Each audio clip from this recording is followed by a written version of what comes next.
1769 সালে নিকোলাস নামে একজন প্রকৌশলী একটি বাষ্পচালিত গাড়ি তৈরি করেছিলেন। এটি ছিল একটি কামানের গাড়ি বা যুদ্ধের সময় ব্যবহার করা হতো। তবে এটি কেবল প্রচুর শব্দ করেনি, বরং স্ফুলিঙ্গও নির্গত করেছিল। তার উপরে এটির পেছনে একটি ঘোড়ার গাড়ির চেয়েও বেশি খরচ হতো এবং কিছুক্ষণ পর পর এটির একটি চাকা ভেঙে যায়। অর্থাৎ যন্ত্রচালিত যান তৈরির উদ্যোগ আগেই নেওয়া হলেও খুব একটা সফল হয়নি। তবে এরপর মানুষের মধ্যে এই বিশ্বাস জাগ্রত হয় যে আরো ভালোভাবে কাজ করলে তাদের যন্ত্রচালিত যান তৈরির স্বপ্ন পূরণ হতে পারে। এমন পরিস্থিতিতে 1810 সালে রিচার্ড খিক নামে একজন প্রকৌশলী একটি বড় লোহার ইঞ্জিনের গাড়ি তৈরি করতে সফল হন। এই ইঞ্জিনের ট্রেনটিতে একটি চিমনি ছিল এবং কিছু লোক বসার জন্য কাছাকাছি জায়গা তৈরি করেছিল। রাস্তায় চলার পাশাপাশি রিচার্ডের এই ইঞ্জিন গাড়িটিও ট্র্যাকে চালিত হয়েছিল, কিন্তু কয়েকদিন পর তার গাড়িতে আগুন ধরে যায়। যাই হোক, বিজ্ঞানীরা এর জন্য একটি কাঠামো প্রস্তুত করেছিলেন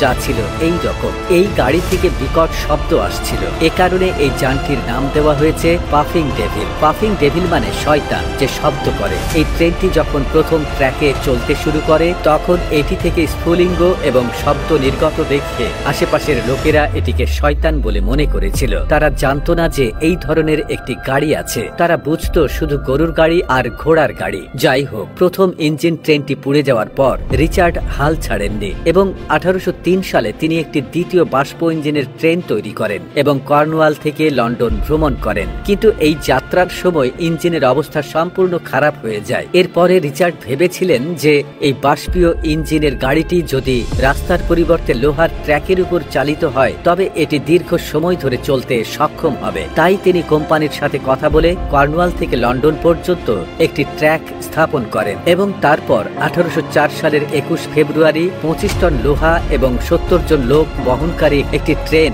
তৈরি করে রিচার্ড নিজেই 4 ঘন্টা 5 মিনিট তা চালান। বিশ্বে এই প্রথম বাষ্পীয় ইঞ্জিনের সাহায্যে এত ভারী পণ্য ও মানুষ পরিবহন করা হয়েছিল।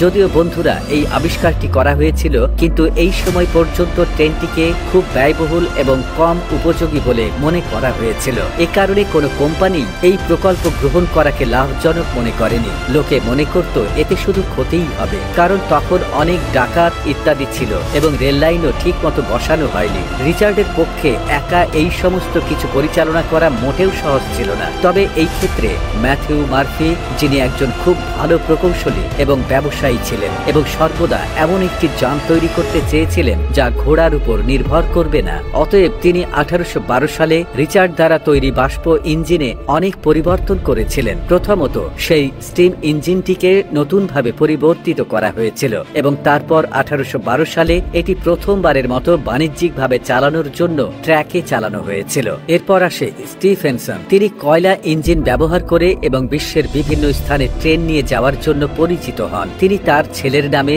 নিজের কোম্পানি শুরু করেন যার নাম ছিল রবার্ট স্টিফেনসন অ্যান্ড কোম্পানি। তিনি বাষ্প ইঞ্জিনকে আরো শক্তিশালী এবং শক্তিশালী করার জন্য অনেক পরিবর্তন করেছিলেন যাতে এটি সবচেয়ে ভারী ওজন টানতে পারে। 27 সেপ্টেম্বর 1825 তারিখে 38টি কোচ বিশিষ্ট একটি ট্রেন টানা হয় যেখানে প্রায় 600 জন যাত্রী ভ্রমণ করেছিলেন। এই প্রথম বড় ট্রেনটি ডার্লিংটন থেকে স্টকটন পর্যন্ত 35 মাইল দূরত্ব অতিক্রম করেছিল এবং প্রতি ঘন্টায় 14 মাইল গতিতে ভ্রমণ করেছিল। এই ট্রেনটিকে আনুষ্ঠানিকভাবে বিশ্বের প্রথম যাত্রীবাহী ট্রেন হিসেবে বিবেচনা করা হয়।